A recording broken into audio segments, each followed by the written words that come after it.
오늘은 선지자별을 읽어 9번째 시간입니다. 오늘은 다니엘서 3장에서 7장을 통하여 다니엘과 세 친구에 대해서, 사자굴에 대해서, 풀무불에 대해서, 4대 강국의 짐승에 대해서 변론해 보도록 하겠습니다. 다니엘이라는 뜻은 하나님은 재판관이라는 뜻이다, 그렇게 말씀을 드렸는데요. 그것은 하나님께서는 역사의 주관자이시면서 역사를 주관하여 하나님의 주권심판상을 이 땅에 이루기를 원하시는 하나님임을 알게 하시는데요. 결국은 하나님께서 하시는 일은 인간의 생사법과 때와 기한을 주장하시고, 나라의 흥망성쇠와 왕의 세움과 폐함을 주장하시고, 나라의 지경과 경계를 주장하시는 절대주권의 하나님임을 말씀하시는 것이다, 이렇게 볼 수 있는 겁니다. 우리가 우연히 역사가 움직여지는 것 같아도 예제장관의 하나의 예언대로 말씀대로 움직이고 있는 것을 분명히 알 수가 있다 그랬죠. 다니엘서는 특별히 일곱 머리 중에 이제는 세 번째부터 이제 아수르 바벨론은 이미 지난 시대고, 애국과 아수르는 이제 지났고, 바벨론, 메디아버서, 헬라, 로마, 소련, 미국까지 여기 해당이 됩니다. 왜냐하면 두 노산 시대가 오기 때문에 미수 양국이 대립되는 시대가 오고 나서 이제는 심판대가 오고 새 시대가 이루어지는 것을 역사에 예언한 건데, 그것이 다 성취되고 있는 사실이다, 이렇게 말씀드려서 이 장에서는 그를 금신상으로 보여주어서 금신상을 뜨인 돌로 멸망시키는 일이 벌어지고 영원한 망하지 않을 나라를 세우시겠다, 이렇게 말씀하셨죠. 그것이 지금 이루어지고 있는 때고, 다 이제 날짜가 다 차서 정한 때가 되어서 마지막 한 일에 역사만을 남겨놓은 시점에 우리가 살고 있다, 이렇게 볼 수가 있는 겁니다. 그런데 다니엘과 세 친구를 통해서 이제는 인간용의 말세 사명자의 예표를 삼으셔서 신앙의 절기를 지키고, 또 하나님 앞에 굳건한 믿음을 지키는 자들을 복을 주게 하는 것을 말씀을 드렸는데요. 다니엘서 2장 끝에쯤 보시면 다니엘은 이제는 왕궁에 있게 하고, 세 친구는 또 도를 다스리겠다 그랬죠. 지금으로 보면 이제 도지사쯤 되겠죠. 이런 일을 하게 하는 일들을 통해서 이제는 복을 받게 할 성도들을 뜻했는데, 다니엘과 세 친구는 특별히 1장에서는 뭐라고 했습니까? 채식을 하는 것을 강조했는데, 이것은 영과 몸이 깨끗해져야 되기 때문에, 그래서 몸을 깨끗하게 위해서는 음식도 가려 먹어야 될 필요성이 있고, 그것이 성경의 율법이 아니고 계명으로 준 말씀이다, 이걸 제가 강조해 드렸습니다. 오늘은 이제 다니엘의 세 친구가 금신상에 절하는 문제 때문에 여러분이 아시는 것처럼 풀무불에 빠지는 일이 벌어졌죠. 3장 7절에 보시면 모든 백성과 나라들과 각 방언하는 자들이 나팔과 피리와 수금과 사명금과 양금과 및 모든 악기 소리를 듣자 곧 느부갓네살의 왕에 세운 금신상에 엎드려 절하니라, 이렇게 말씀하셨죠. 이것은 지금 뭐를 지금 우리에게 주는 교훈이냐? 인간 종말이 되면 검은말 시대가 와서 유물론 사상에 물질 만능주가 되므로 하느님보다 물질을 사랑하는 시대가 올 것을 보여준 거다, 이렇게 볼 수 있습니다. 그 역사만 이거를 지금 금신상에 절하고 했느냐? 출애굽기 32장에 보면 모세가 시내산에 올라갔을 때 아론과 미리암이 어떻게 했어요? 백성들과 더불어 금부치를 모아서 금송아지를 만들었죠. 그래서 진노하심으로 이제는 약 3,000명이 멸망당하는 일이 있었죠. 그러는 사람이 타락해서 금신상을 섬기는 이런 일이 되는 것을 보여준 것이고, 그것이 또한 북이스라엘 사마리아 땅에 그림신산에 금송아지를 섬기는 일을 했죠. 그래서 그들이 또한 망하는 일이 있었죠. 이걸 통해서 이제 인간 종말에도 물질에 현혹돼서 이제는 세상을 넘어 살아가면서 속하고 부패한 자들은 망할 수밖에 없다는 사실을 알려주는 것이다, 이렇게 말씀을 드릴 수가 있는 건데요. 그래서 이사야 13장 17절에 보면 말세종은 은과 금을 돌아보지 아니하는 메대 사람이다, 이렇게 되어 있거든요. 그래서 세상 물질에 넘어 속화돼서 쾌락을 즐기는 이런 사람들은 하나님의 사명자하고는 합당치 않다. 여러분이 이제 가장 좋아하는 성경에서도 보면 필립보서 3장 8절에 뭐라 그럽니까? 우리 주님을 아는 지식이 가장 고상하다, 가장 가치가 있다 이 말이죠. 그래서 모든 것은 다 배설물로 여겼다. 이 사도 바울의 사상인데 이 사도 바울의 사상이 바로 진리를 위한 삶이 참으로 가치 있는 것이고 주님을 섬기는 삶만이 이 땅에 가치 있는 삶을 우리에게 보여준 것이죠. 그래서 이것은 인간 때문에 실행의 절개를 지키기 어려울 때가 되는 반기독교적인 사회가 되는데 반기독교적인 사회가 지금 돼 있죠. 그래서 이런 때 신앙을 잘 쫓겨서 말씀에 순종하는 이런 삶을 살아야만 이제는 타락한 그런 분에 물들지 않고 이제는 신앙의 절개를 지켜서 이제는 하나님 앞에 인정을 받아야만 이제 풀무불 같은 때 그동안 빠져도 이제 머리털 하나 상하지 않았다는 것은 인간정원에 이제는 아마겟돈 때 핵무기가 터지게 되어 있습니다. 핵무기가 터질 때 절대적인 보호와 인도함을 받게 할 것을 지금 보여주신 거거든요. 핵무기도 여러 사람들이 지금 3세대나 북한이 사용한다 그러는데 그렇지 않습니다. 하나님의 주권 속에서는 핵무기는 아마겟돈 가서나 사용되고 지금 핵무기가 사용되면 인간이 살 수 없는 세상이 되거든요. 인간이 살 수 없는 세상이 되면 성경적으로 맞지 않거든요. 전선전문에 알과 쭉정이를 모으고 후삼전문에 짐승의 배를 받는 자들을 심판의 대상으로 삼으셔서 대접지 않게 기름을 받다가 아마겟돈 때 전멸당하게 되는 것이 아니라 심판의 방법인데 인간의 생각대로 되어지는 것이 아니죠. 여러분들은 이 진리에 가까운 세계를 볼 수 있어야 이 시대에 바로 깨달을 수가 있다. 이렇게 볼 수 있는 겁니다. 그래서 여러분이 잘 아는 이 세 친구의 어쨌든 절개를 잘 나타내는 것을 우리가 많이 얘기를 했죠. 3장 16절에 18절을 보시면 뭐라 그럽니까? 사드락과 메삭과 아벳노고가 왕에게 대답하기로되 느부갓네살이여 우리가 이 일에 대하여 왕에게 대답할 필요가 없나이다. 만일 그럴 것이면 왕이여 우리가 섬기는 우리 하나님이 우리를 극렬히 타는 불못불의 가운데서 능히 건져내시겠고 왕의 손에서도 건져내시리이다. 그리 아니하실지라도 왕이여 우리가 왕의 신들을 섬기지도 아니하고 왕이 세우신 금신상에 절하지도 아니할 줄을 아옵소서. 있죠.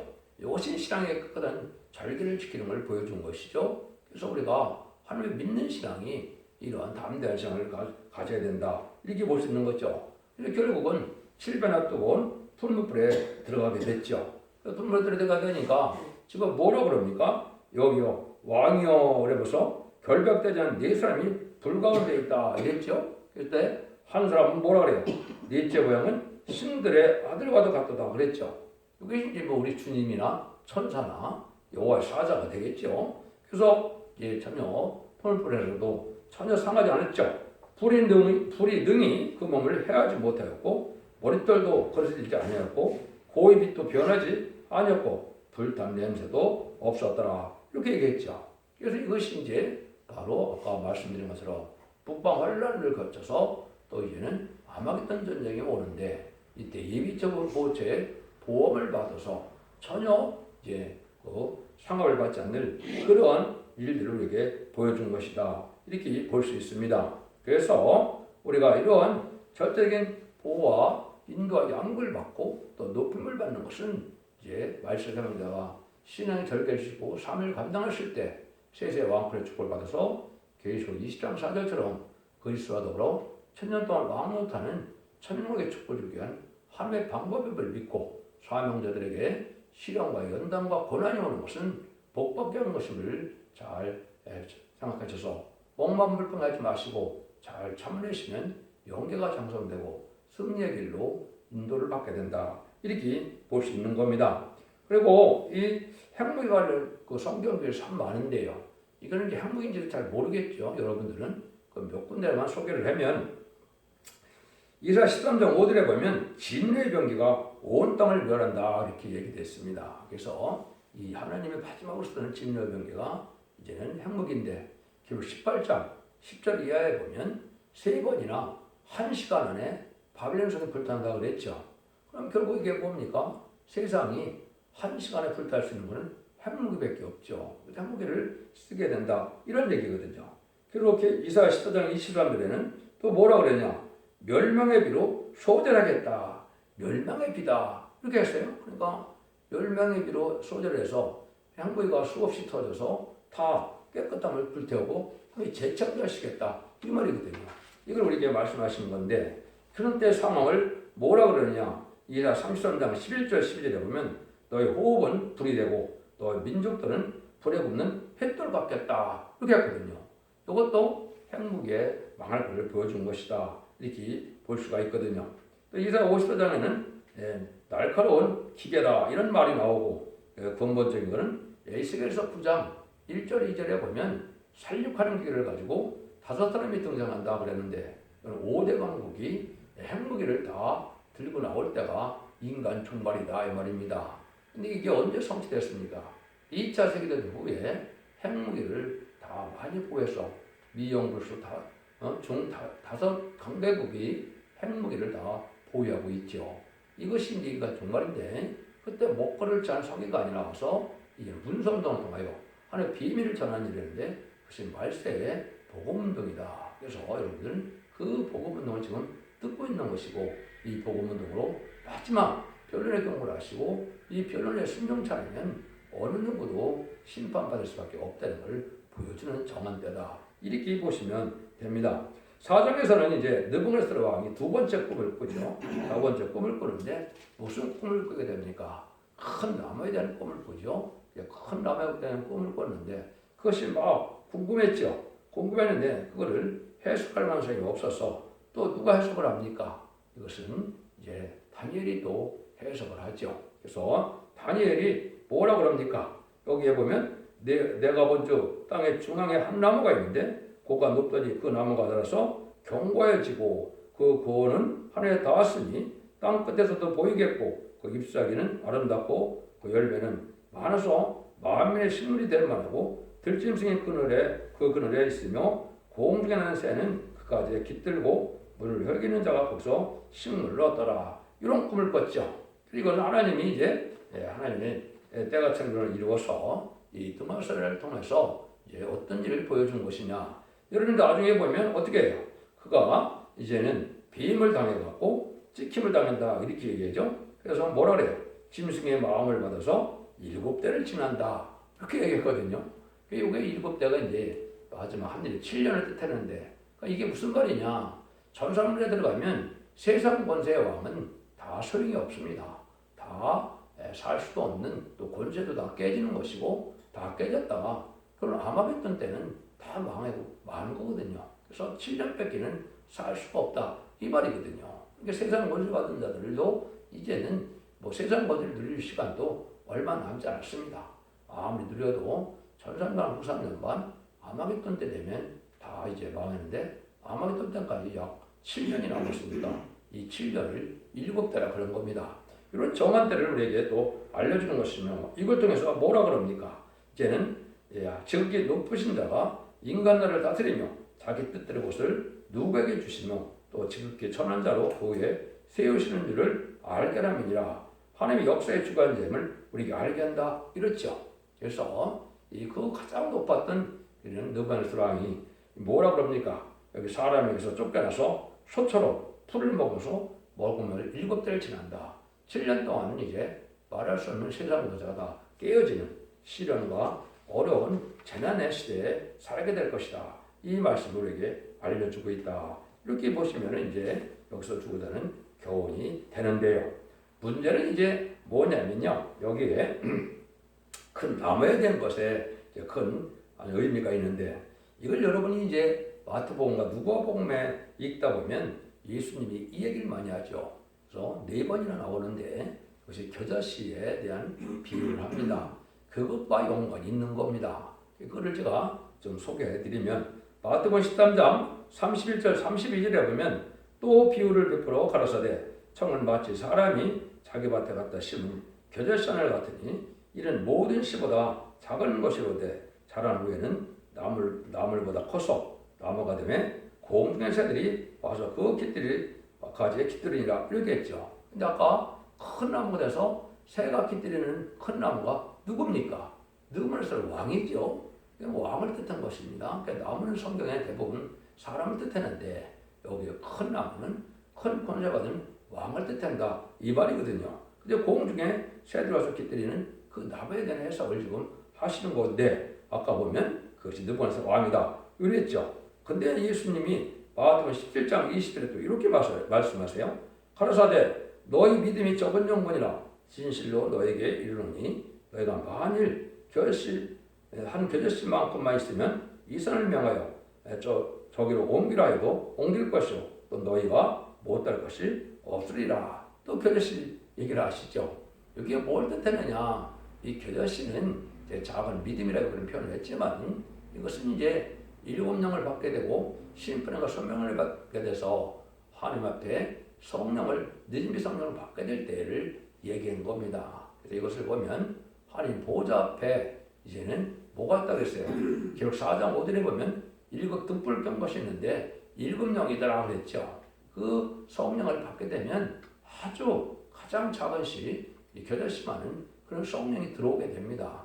그 성령의 불이 이제는 커져서 자기의 중심에 죄를 다 태우고 피까지 정결하게 되는 역사가 오고 그런 종들에게 이런 일곱 영을 받은 자들은 뭐가 된다고요? 큰 왕권을 받아서 권세를 들게 된다. 이걸 알려주는 겁니다. 그러니까 이 믿음이 그냥 작은 믿음이다. 뭐 그냥 상징적으로 그렇게 볼 수도 있겠지만 실질적으로 이 겨자씨만한 성령의 불을 받아서 이것으로 큰 능력을 받게 되므로 이제는 뭐예요? 모든 마음을 다스리는 그런 나라를 이루게 된다. 이 말이거든요. 이 말이 바로 말세 사명자에게 해당이 된다. 누가복음 13장 19절에도 또 이런 말씀을 하시고 누가복음 17장 6절에 보면 또 뭐라고 합니까? 주께서 가라사대 너희에게 결실할 만한 하늘 만한 믿음이 있었다면 이 뽕나무로 뿌리가 뽑혀 바다에 식물이라 했을 것이요 그것이 너에게 순종하였으리라. 참 놀라운 말씀하시죠. 이거 무슨 말씀이냐? 이게 두 증인 권세 받은 종들에게 하나님이 이제 하늘 곳에 땅의 권세를 줘서 천지를 개벽시킬 만한 권세를 준다 이 말입니다. 그래서 예수님이 바다여 잠잠하라 바람아 잠잠하라 그러면 잠잠해졌죠. 그런 것처럼 이런 권세가 주어질 것을 얘기한 겁니다. 그래서 이게 두 증인 권세를 뜻했는데 이 권세 아래 14만 4천 명이 이제 크게 나타나겠지만은 그런 권세를 받을 것을 보여줬다. 이렇게 보시면 여러분 이거는 받아본 자니까 이런 체험을 얘기할 수 있어서 이걸 깨닫게 되는 것이지 안 받아보고는 알 수가 없는 것이죠. 이것이 이제 그런 일로 진행될 것이다. 이렇게 볼 수가 있습니다. 5장에서는 이제 벨스살 왕과 손가락에 쓴 글씨를 봐서 셋째 치리사를 잡는 일이 나오죠. 그래서 이건 아무리 생각해도 여러분 이제 벨스살 왕이 이제 하루에 보니까 하루에 문자가 25절에 보면 뭐라고 합니까? 메네벤 네일 대결 우바르신 이런 글자가 생겼죠. 이것도 또 이제 다니엘이 해석해서 보니까 뭐예요? 이제 왕이 겨울에 날아보니까 왕의 자격이 없어서 하루아침에 왕이 되려서 이제는 떨어져 나가는 일이 벌어졌죠. 그래서 이걸 해석하는 자에게 셋째 칠을 삼겠다 이런 얘기를 했죠. 여기 이제 벨스살 왕 때 됐는데 이게 이제 우리에게 교훈을 본다면 저는 뭐 절대적이라고 볼 수는 없겠지만은 우리 박근혜 대통령에 해당이 됐다 이렇게 볼 수가 있습니다. 단호할 수 없지만 하루아침에 대통령들에서 쫓겨나갖고 불의한 대통령이 세워진 것은 하나님의 경륜 속에 왜? 악의 대통령도 하나님은 필요해서 세운 건데 그래서 정한 때가 돼서 정한과 시대 마지막 대통령으로 결국은 누가 좌편이냐 누가 우편이냐 누가 양이냐 누가 연소냐 누가 참된 선지자냐 누가 참된 목자냐 이거를 거짓 선지자하고 구분해가는 세상이었는데 그래서 지금 그런 일들이 많이 드러나고 있죠. 이것들이 바로 심판의 대상자가 누군가를 알게 될 것이고 그것이 이제 기록 6장 8절에 보면 청마 시대 가서 사망과 음모가 따른다 그랬거든요. 사망과 음모가 따른다는 것은 심판 때가 온다 이 말입니다. 그래서 지금은 그 심판 때다. 이렇게 저는 교훈이 생각이 듭니다. 이 말씀이 저는 맞으라고 생각을 하거든요. 다른 방법으로 또 깨달은 분도 있겠지만 제가 보기에는 그렇게 생각이 들고요. 그래서 사무엘상 2장 3절에 보면 또 하나님이 뭐라고 그랬습니까? 심히 교만한 말을 다시 하지 말 것이며 오만한 말을 너에게 입에 내지 말자다. 여호와는 지식하는 하나님이라 행동을 달아보시느니라 그랬죠. 이런 분들 끊임없이 하나님께서 의를 하는 것과 죄를 하는 걸 다 달아보시고 계시다. 그래서 합당한 자에게 왕권도 세우시고 합당한 자에게 복도 주는 것이 그것이 공의 하나님의 방법이다 이 말입니다. 그래서 마귀를 들어 쓰는 이유는 누가 합당한 것을 보게 하는 것이고 거기에 신앙의 절개와 열심과 뜻과 마음을 다하는 이런 점들에게 복을 주는 것이 하나님에게 합당한 공의의 법이다. 이렇게 생각하시면 죽을 않을 때 여러분이 받아들였다. 이렇게 볼 수가 있습니다. 6장은 이제 아주 여러분이 어려서부터 많이 들은 얘기죠. 다니엘이 사자굴에 빠지는 얘기가 나오죠. 이건 여러분들이 이제 다니엘의 신앙의 절개를 잘 지키는 걸 보고 여러분 아시는 것처럼 아무리 사자굴에 빠진다더라도 항상 기도를 3번씩 해서 그런 절개를 지켰죠. 그래서 결국은 어떻게 됐어요? 사자굴에 빠지게 됐죠. 그래서 사자굴에 빠지게 됐지만은 사자는 어떻게 했어요? 그거를 이제 사자의 입을 하늘 봉해서 전혀 피를 당천 일이 벌어졌죠. 이건 뭘 상징하느냐? 이거는 유치부 학생들 가르치라고 말씀하실 이것이 준 것뿐이 아니라 이것은 인간 종의 대리를 알려준 겁니다. 성경의 사자는 뭘 사자라고 그럽니까? 성경의 사자는 북방 환란의 군대를 뜻합니다. 무슬림 물론의 공산당 군대, 옛날로는 아수르죠. 지금 공산당 군대를 뜻하는 것이 이게 사자입니다.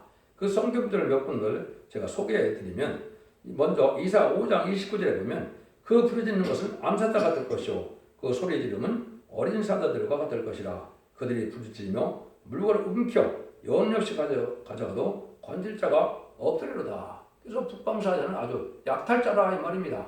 공산당이 한번 오면 다 뺏어가죠.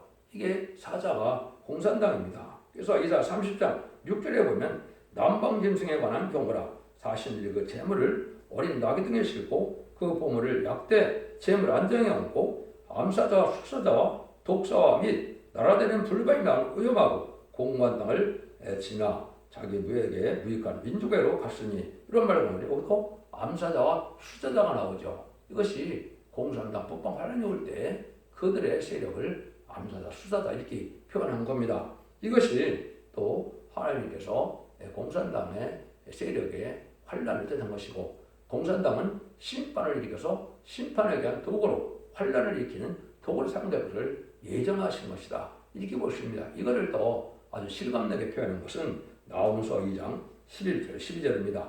이제 사자의 굴이 어디뇨? 젊은 사자의 먹는 곳이 어디뇨? 전에는 수사자, 암사자가 그 새끼 사자와 함께 거기서 다니되 그것을 두렵게 할 자가 없었으며 그 수사자가 그 새끼를 위하여 식물을 충분히 찢고 그 암사들을 위하여 무엇을 움켜서 찌하는 것으로 굴에 채웠고 그 찢은 것으로 구멍에 채웠었다. 이게 북방 환란이 와서 모든 걸 약탈해가고 멸망시키는 환란을 일으킬 세력이 바로 이것이 바로 이제 북방 군대인 무신론의 공산당이 사용될 것을 보여준 것이고 다니엘처럼 이렇게 신앙을 잘 절개를 지키면 북방 환란이 와도 하나님의 복설적인 보호와 인도 속에 전혀 피해를 당치 않는다 이 말입니다. 이것은 여러분이 전삼년 만에 당신의 진리가 나타나서 말씀을 청량할 때 이때 순종한 자들은 하나님의 품어주고 안겨서 절대는 보호와 인도와 양육을 받지만 이때 이제 진리 앞에 순종하는 자들은 후삼자는 떨어지고 환란에 죽기도 하지만 환란에 살아남는다 하더라도 후삼자문에 짐승의 표를 받게 되고 짐승의 표를 받은 자는 해결치 못하고 심판의 대상자, 멸망의 대상자가 돼서 계시록 16장에 대접재앙처럼 이제 오면은 기름을 받다가 16장 16절에 아마겟돈이 있죠. 아마겟돈 전쟁에서 전멸당하는 것이 심판의 방법입니다. 여러분들은 이것이 하나님의 엄중한 말씀이고 이 진리대로 이루어질 때가 가깝다 이렇게 볼 수 있습니다. 7장에서는 이제 다니엘이 또 꿈을 꾸죠. 그래서 네 짐승에 대한 꿈을 꿉니다. 이게 참 중요한 의미가 있죠. 그 시대에 알파 역사와 오메가 역사가 딱 만든 겁니다. 그래서 이것은 계시록 7장 1절에 네 천사가 나타나는데 무조건 지금 천사라 하면 날개 달린 천사로만 생각하는데 하나님은 그렇게 표현하지 않습니다. 하나님은 비밀이기 때문에 비유로 표현해서 강한 세력을 뜻하겠는데 이 네 천사가 인간의 마지막 4대 강국이 나올 것을 알파에도 보여줬고 예언도 됐고 오메가적으로도 또 나와 있는 것이 성경의 예언 성취다. 그래서 첫 번째는 이제 어디서 등장을 하느냐 다니엘서 8장 20절 20절에 보면 수양과 수염소로 등장을 했거든요. 수양은 이제 메데바세 왕들, 이것은 하나님의 의롭게 쓰임받는 세 왕을 뜻했는데 고레스와 아닥사드닥과 다리 왕을 뜻했고, 이제 수염소는 이거는 헬라 왕을 뜻했는데 헬라 왕이 죽고 난 다음에 네 나라로 나눠졌죠. 네 나라가 하나같이 아주 악한 왕들이었죠. 이 자들이 악의 세력으로 사용되고 뜻했고, 이제는 인간의 마지막 4대 왕국이 나오는데, 첫 번째 여기는 꿈을 꿨는데 뭐라 그럽니까? 여기 보니까 첫째는 사자와 같은데 독수리 외에 날개가 있다. 내가 볼 때 그 날개가 뽑혔고, 또 땅에서 들려서 사람처럼 두 발로 석양을 입었으며 사람의 마음을 받았으며 그랬죠. 첫 번째 진술은 그 시대에는 사자는 바벨론을 뜻한 것이다. 이 독수리는 그 시대에 느부갓네살 왕을 뜻한 것이다. 이렇게 볼 수 있는 겁니다. 그런데 이게 인간영어에는 이건 미국을 뜻한 것이고, 근데 미국을 뜻했을 때 독수리는 별로 뭡니까? 제공권을 뜻한 겁니다. 여러분 스텔스기 보면 꼭 독수리 같이 생기지 않았습니까? 또 미국의 휘정을 보면 쌍두 독수리가 미국의 상징이죠. 그래서 미국이 가장 강대국으로 나타날 걸 보여준 것이다. 이렇게 보시면 정확히 깨달은 겁니다. 두 번째는 고음이 나타났죠. 둘째는 고음과 같은데 그것이 보험패 들었고 그 입의 사이에 새 갈빗대가 있다. 이게 이제 큰 아주 표적이 되는 겁니다. 그래서 이때 당시 두 번째 나타난 나라는 바로 메데바사인데, 이 새 갈빗대를 부른 왕은 누구냐? 이게 고레스 왕이죠. 고레스 왕이 아주 강대국을 이뤘죠. 여러분이 아시는 이제 페르시아가 이 말이죠. 페르시아가 강대국을 이뤘는데, 이때 페르시아 고레스 왕은 바벨론과 리비아와 애국까지 다 정복을 시켰거든요. 이것이 세 나라가 바로 세 갈빗대가 된 겁니다. 그래서 작은 나라가 세 나라, 큰 나라를 이렇게 몽골 갈빗대라고 그러는데, 그 인간성문에 뭘 뜻했느냐? 이것은 이제 그 영국을 뜻한 겁니다. 공과 같은 나라 바로 영국인데, 영국의 세 갈빗대는 뭐냐? 여러분이 영원병을 알고 계시죠? 영원병이 한 22개국 정도 될 텐데요. 그 중에서도 보면 뭡니까? 호주, 인도, 캐나다가 아주 크죠. 자기 나라보다도 몇 배씩 큰 나라를 다 속국으로 이렇게 삼았죠. 식민지를 삼은 거죠. 이게 세 갈빗대입니다. 그래서 한때는 헷갈리지 않는 나라에서 영국의 큰 세력으로 등장하는데, 그 세력으로 등장할 나라가 바로 영국이다. 그래서 호주, 인도, 캐나다가 그 표징이 된다. 이렇게 볼 수 있는 겁니다. 세 번째 짐승이 나타나죠. 세 번째 짐승은 뭐 같다 그랬습니까? 이제는 표범과 같다 그랬죠. 새 날개가 넷이 있고 또 머리 넷이 있다 그랬죠. 이것은 뭘 뜻하느냐? 표범이니까 화려하죠. 화려한 나라를 뜻했는데, 그 시대에는 바로 이게 뭘 뜻하느냐? 헬라 제국을 뜻한 겁니다. 헬라 제국에 알렉산더 대왕을 얘기했죠. 약관의 나이에 유럽을 다 통일한 그 왕이 알렉산더 대왕이죠. 알렉산더 대왕이 그런 세력을 가졌다는 것을 보여준 건데, 이제는 화려하기도 하지만은 또 여기 나라가 넷이 달리고 있는 것은 좀 가증한 나라라 이 말입니다. 이것이 지금 뭘 뜻하느냐? 그것은 인간영어의 프랑스를 뜻합니다. 프랑스가 화려한 나라가 돼서 또 어떻게 보면 유행의 나라 뭐 이렇게도 빌리죠. 근데 프랑스가 사상이죠. 별로 안 좋은 것이 많거든요. 완전한 민주주의도 아니고 사회주의도 많이 따라가기도 하고, 또 거기에는 뭡니까? 우상 같은 점치는 많고, 또 세상에서 유일하게 적자보다 사생자가 더 많은 나라가 이게 지금 프랑스입니다. 너무나 성이 개방돼서 그냥 그렇게 태어나는 사람들이 더 많다 이 말이거든요. 이것들이 가정한 나라죠. 이게 프랑스를 뜻한 겁니다. 여러분이 뭐 드고 대통령이나 뭐 지민이라고 하는 나라고 왕이 누굽니까? 그것을 그런 왕들처럼 이제는 아주 강한 세력을 가지고 있는데, 이렇게 좀 사상이라는 것이 좀 가증하고 이런 나라다 이 말입니다. 그래서 여러분들은 완전한 민주주의라 보기도 어려운 때가 많거든요. 4대 강국이 될 때면 이 프랑스가 어떤 때는 미국 편에 들었지만 어떤 때는 소련 편도 듭니다. 이렇게 프랑스는 그런 나라다 이렇게 볼 수가 있거든요. 그 다음에 이제 네 번째가 등장하죠. 네 번째는 뭐라 그럽니까? 짐승이 무섭고 놀라며 흡기 강하며 큰 처리가 있다 이겠죠. 아주 처리를 가져갖고 물어뜯고 부순다 이 말이죠. 이 강한 나라를 뜻했는데, 이거는 그때 당시 이제 과거에는 바로 뭐냐? 큰 처리가 바로 로마를 뜻했고, 로마가 가이사 시대가 왔죠. 그래서 그건 황제 시대가 왔는데 아주 악한 왕이 이제 여러분이 아는 네로왕 시대죠. 그때 당시 세대들을 보여준 겁니다. 실제 예수님 당시에도 아주 강한 나라로 이스라엘 백성들을 못 살게 했던 나라가 로마죠. 그래서 그 네로가 바로 그런 일을 했었고, 그 전에 에피파네스도 아주 악한 짓을 많이 했죠. 그거랑 마찬가지로 네로도 아주 악한 일을 많이 한 나라인데, 이것이 인간정부에는 아주 강한 나라가 뭐냐? 그것이 바로 소련이다 이 말입니다. 그래서 근데 이때 당시에 이제 특징이 있죠.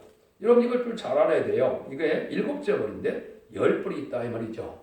이걸 기독교에서 좀 알지 못해갖고 이 7째 10벌 된 짐승이 아직도 안 나타나고 가르치는 목사들이 많거든요.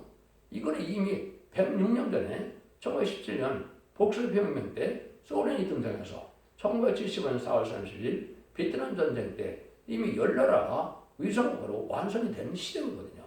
지금은 이제 그 나라들 대부분 민주화됐기 때문에 지금은 실감이 안 나지만 70년대 중반까지만 해도 70년대 80년대까지도 이 사람들이 공산당 국가로 완전히 존재를 했었죠. 그것이 여러분이 알게 될 것은 뭐냐? 헝가리, 유고, 불가리아, 폴란드, 루마니아, 체코, 알바니아, 쿠바, 베트남, 동독이거든요. 이 나라들이 갖고 나왔던 것이 이게 인간론의 마지막 강국이고 마지막 기록 시대고 이때가 바로 인간 종말이다 이 말입니다. 이런 때가 지금 등장해서 이 네 나라가 나중에 망하는 나라가 바로 소련이 망하면 공산당이 망하는 나라가 바로 아마겟돈 전쟁인데, 아마겟돈 전쟁이 이제 끝나면 세계가 성대나라가 이루어진다. 이것을 다니엘에서 알려주는 이제 말씀이다. 이렇게 볼 수가 있습니다. 그래서 다니엘서 7장에서는 22절에 뭐라 그럽니까? 성대나라를 이루게 된다. 이렇게 말씀하시죠. 이게 참 중요한데 7장 20절에 보면 결국은 하나님이 역사를 주관하셔서 뭐라 그럽니까? 옛적부터 항상 외신자가 와서 특히 높으신 자의 성도를 위하여 신원하셨고 때가 이름에 성도가 날아가더라 그랬죠. 때가 됐을 때 신원하신다. 원수 갚는다 이 말이죠. 그래서 많은 숭배를 낸 또 기독교를 핍박받던 공산당을 심판하는 것이 아마겟돈인데, 그리고 나서는 성대나라가 이루어진다. 이것이 천년왕국이다 이 말입니다. 그래도 지금까지 기독교 역사는 바로 이 성대나라를 위한 역사인데, 지금까지 예수님 시대를 이유는 예수님이 오셔서 뭐라고 했습니까? 회개하라, 천국에 가까워라. 회개시켜서 하나님 백성 삼는 이 시대가 지금 기독교 2000년의 역사, 마가 다락방부터 2000년 동안에 그 일을 한 거죠. 그러니까 인간을 이제 대림에서 올 때는 상국과 봉을 가지고 온다고 계시록 20장 11절에도 얘기를 하셨죠. 그래서 상국과 22장 10절에는 상급을 가지고 온다고 그랬죠. 이것이 인만이 14,000명의 왕권 주려고 오시는 거고, 그 다음에 아까 신원한다는 말은 바로 심판하겠다 이 말이거든요. 심판의 권세를 가지고 재매주가 와서 세상을 심판해서 성대나라를 이루겠다. 이것이 계시록 11장 10절에는 그리스도의 나라, 계시록 20장 4절에서는 천년왕국이다 이렇게 표현된 겁니다. 하나님께서 역사를 주관해서 결국은 성대나라, 그리스도의 나라, 이제는 천국을 이루는 것이 하나님의 뜻이다 이 말입니다. 이것을 하나님께서 하시고자 것을 지금 알려주는 것이 7장까지의 내용이다. 이렇게 보시면 정확히 깨달았다고 생각이 듭니다. 그런데 잘 분별해서 지금이 바로 마지막 시대, 계시록이 끝나는 시대, 7점 머리 10뿔 된 짐승이 오래전에 나왔기 때문에 끝나서 지금은 이제는 7째 나팔이 부를 날이 크게 멀지 않은 때, 5째 나팔까지 이미 다 불었고 6째 나팔이 부른 거에 불려지고 7째 나팔 불려지면 끝이다. 이렇게 볼 때가 가까운데 이걸 때를 분별하지 못하니까 지금 잠든 영 상태가 있다. 그래서 성대 첫째 계가 바로 잠든 영을 깨우치는 사명자로 나온 것은 마지막으로 회개하고 들어와서 하나님 나라의 축을 받으라는 뜻이다. 이렇게 보시면 됩니다. 여러분들은 자손 만대 축을 이루는 복된 종들과 성도님들 다 되시기를 예수님으로 간절히 축원드립니다. 아멘.